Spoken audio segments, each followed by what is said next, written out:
Thank you, Mr. Chairman. Good afternoon, ladies and gentlemen. As you have already heard this afternoon, there is a growing sense of unease amongst the public that the engineering projects associated with the creation of new bus lanes are being designed for narrowly defined functional efficiency, and they lack an adequate consideration of their social and environmental impacts on the public realm and on local communities. As such, these proposals cannot be regarded as sustainable development as defined in the National Planning Policy Framework. Cambridge PPF urges the board to accept as rapidly as possible the recommendation from its assembly for the rapid production of an environmental design guide for transport schemes that incorporates both social and environmental issues.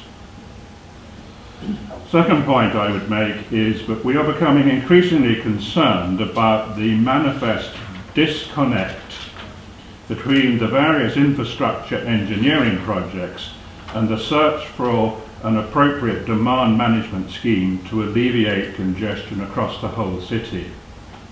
We simply don't know whether there will be a need for the scale of heavy engineering proposed for the Milton and Histon roads once an effective demand management measures are in place. Common sense ought to dictate that these two strands, engineering and demand management, proceed hand in hand to produce a fully integrated solution.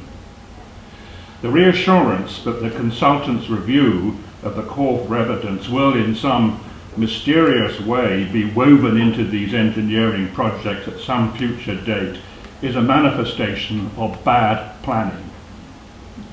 We appreciate that the consultations on the radial routes have already been launched. However, in the light of these arguments, we ask, will the City deal defer further progress on these projects so that a more balanced and fully integrated approach between demand management and infrastructure engineering can be produced that incorporates the proposed social and environmental design guidelines?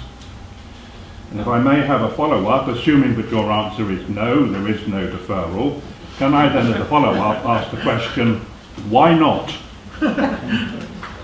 It's the same question, but so we'll answer it in one go. Mr. Hughes first. Mr. Chairman, I think the fundamental point that we would make here is that whatever eventually comes out of the process that's been started through the core evidence, and I would just point out that the plan is to bring that back to this group in the summer, which is well before any final decision to take on any of the radial schemes, even the Milton Road 48. I'll speak up. Apologies for those people at the back. If that comes, or as it will come to this group in the summer of this year, that is well before any final decisions on the A4's way, which is the first of the consultations are taken. So you talk about how we be mysteriously woven in. It will actually be quite early in the process that the board is being asked to take a clearer view on, if you like, congestion management strategy. So those things can come together, and I think I've been consistent in making that point in response to questions here that they're not misaligned. We're on a tight timescale with the city deals. We need to get on and do things, but we do need to do things properly. And so we're confident that by doing them in the order we're doing them, that is not misaligned. We will bring them together as necessary. So that answers one of the points. I think the other point that I would make very clear view that we have is that significant improvements are needed to the bus infrastructure, principally on the radial routes. And it comes back to Edward Lee's previous question, but particularly on the radial routes, we need significant improvements to bus infrastructure to get very large numbers of people currently living in the area surrounding Cambridge, and indeed the significant numbers of additional people who will be moving in the years to come into Cambridge in a way that doesn't cause the problems that we see at the moment. So our view is that, yes, we're absolutely clear some sort of congestion management arrangement within Cambridge is necessary, but whatever form that takes, much better facilities for buses, particularly for cyclists as well, to come into Cambridge are also needed. So in that sense, we're not pursuing one option, thinking that we may have to move away from that option at a later stage. What we're doing is developing the schemes as quickly as we can, and then we will bring that together in terms of the final designs and amending those if necessary, bringing it together when we have a greater clarity on the congestion management issues. But those timescales are coming together, and it's not going to be very long. Again, referring to the paper later on today's agenda, it's not going to be very long until those things can come together. So I think we are clear that whatever happens, Chairman, we need both of those elements, and that's actually the strategy that was set down in the City deal when we initially pitched it to government, and it's, I think, consistently been the strategy in the City deal from that point onwards. Can I make a constructive comment as feedback? I think it would be highly desirable if the City Deal Board was to produce a statement to the effect that no irrevocable decisions about investment of money on heavy engineering are going to be made until such time as demand management mechanisms measures across the city have been agreed. At the moment, we simply do not know what scale of investment is needed, if at all, if demand management from other mechanisms works. And to rush ahead with one strand until the other one is fully developed is irresponsible. And I think it would be very good if the City Deal could give the reassurance to the public that it is not irrevocably committed to one strand, and it is prepared to actually look in a more broader way at a more balanced package, of which engineering may well play a role, but is not the sole component. Thank you. What I will say, and it comes from the call for evidence, it also comes from the Assembly's issues on environmental design, and also from our own reflections on what are the options that we see as being part of the citywide package, is that we would anticipate a strong package coming forward in the summer. It's, as I mentioned earlier in the meeting, it would be based on interventions in the city to tackle demand, i.e. the number of cars coming in, particularly at the peaks, that we believe we can deliver within the next 1 to 3 years, rather than more complicated projects. So we will bring that forward in June. It will be subject to debate. There will also be further work following the call for evidence, because there's a number of issues out of that in terms of options that would take more work. So we don't agree that we're doing one before the other. We can answer your question and say there won't be any decisions made before those two are combined. Thank you. Right, and finally we've got a series of questions on cycling. So if first I could ask Mal Schofield to ask questions. Could I just, you have my questions in front of you, but could I just say, really from what I've heard so far, that there is this very strange logic that goes from patronage on guided busways to patronage on bus lanes. I don't accept that. I don't accept. We're talking about two fundamentally different products. If there were cars, they would be fundamentally different in their characteristics and their attractiveness. So that having been said, this is my third question to you in 6 months. Each question that I've asked has been forensic, and it's been taken from your comments in your minutes. No more than that. It's not an invention on my part that there. In this case, it is a point that was made in the draft minutes of Thursday the 3rd of December, and it concerned the Western Orbital. Now, Western Orbital sounds grand, but I do appreciate that it really is just two slipways. It's no more, no less than that, as I understand it. But nevertheless, the comment that's there is as follows. A study of home addresses of commuters to the biomedical campus has been carried out by employers, showing a concentration in the CB23 and CB24 postcodes. CB23 is roughly to the west and around Papworth. CB24, it's a very strange choice, because CB24 sits alongside the guided busway. The results of this study, it says, would be shared by officers. Now, what I would say is, what are the statistics and the fuller context of this commentary? That is, getting the detail, the explicit rather than the implicit. And is it not more urgent now to support the alternative mode of travel as described below by the biomedical campus, which is, here we have 24,000 people in 2024 who are going to be working on a campus whose focus and priority is health, and yet we are somehow devaluing the whole concept of healthy travel, and we seem to be preoccupied with static, passive bus travel. That's not even going into the difficulty that you're going to have in terms of converting the stubborn car driver onto the bus. So I'm not going to say any more than that here. You've got the rest in front of you, other than to say that I actually have got, with the help of the consultants and with the help of AstraZeneca, I've got those statistics. And taking the forward view and taking the positive view, let me just say to you that in my calculation, I've made 12 assumptions, I'll give you those. In my calculation, the switch actually from car to bus is no more than as a percentage 0.0034. Okay. 0.0034. It's not 20% or 25%.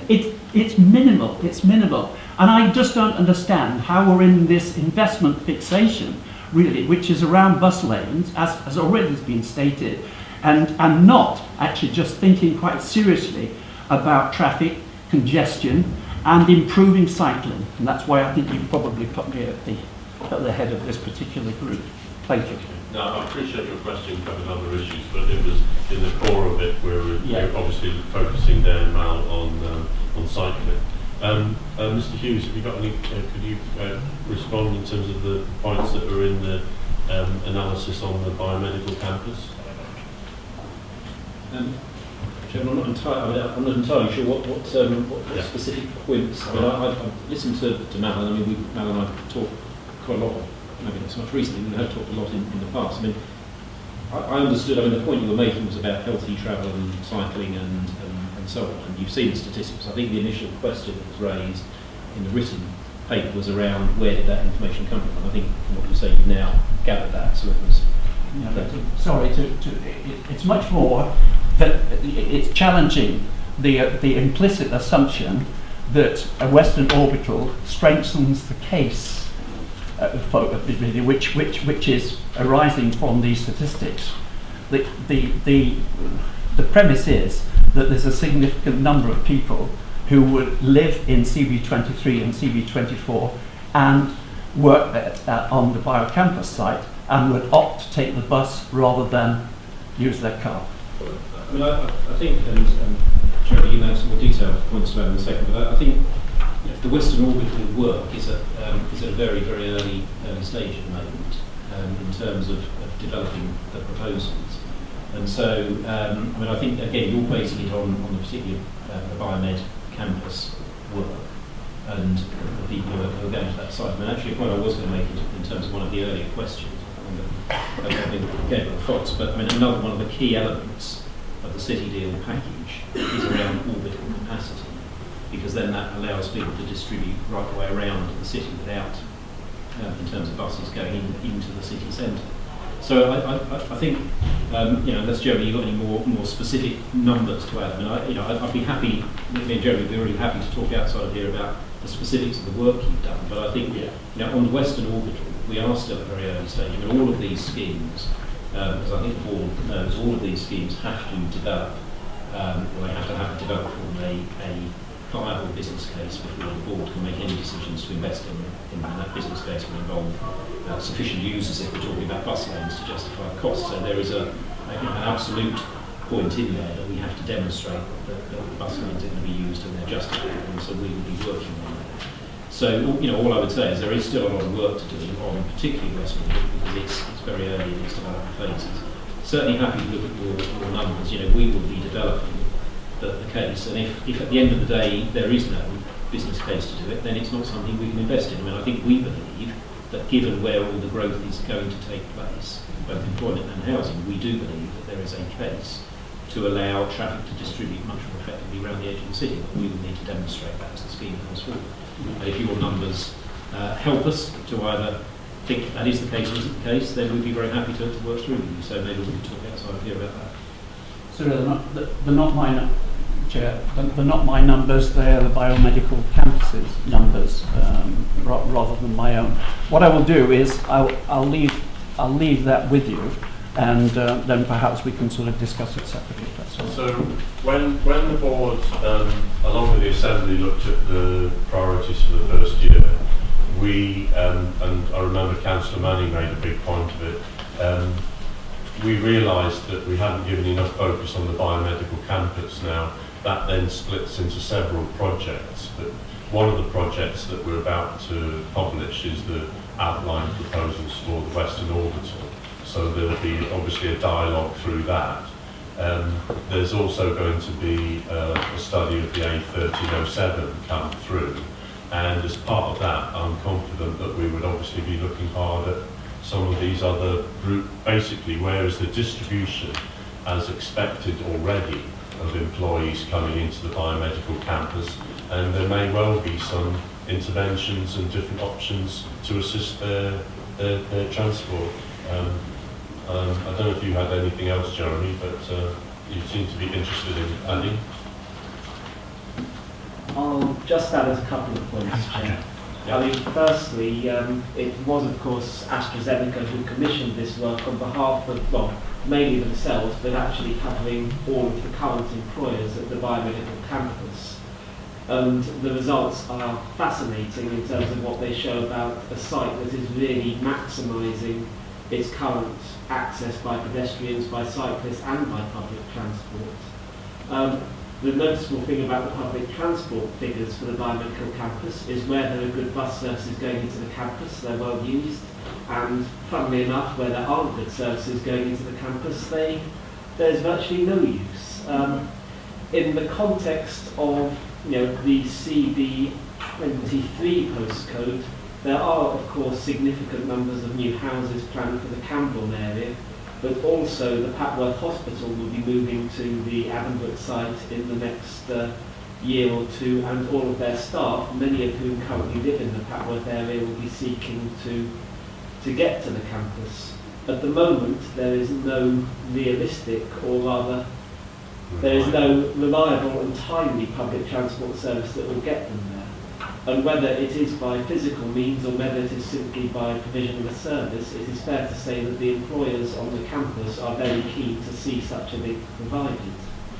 I think the other thing I would just say is that the health service have always been very clear to us as local authorities that while yes, they do like to see a lot of people using active modes of transport, on average, people who use public transport are generally getting more exercise and are fitter and healthier than those in their cars. And one of the reasons for that in terms of actual air quality is air quality in a vehicle tends to be far worse, or in a car stuck in traffic tends to be far worse than air quality for somebody who's just walking along or moving on a bus or a train.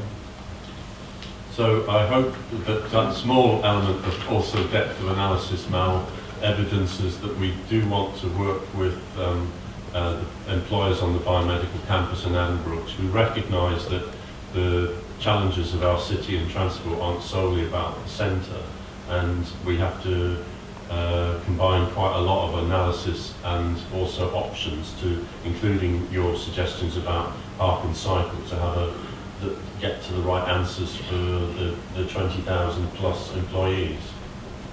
Okay. Thank you very much for your time. I did anticipate the fact, by the way, and that's in my notes. Okay. Thank you. All right. Thank you.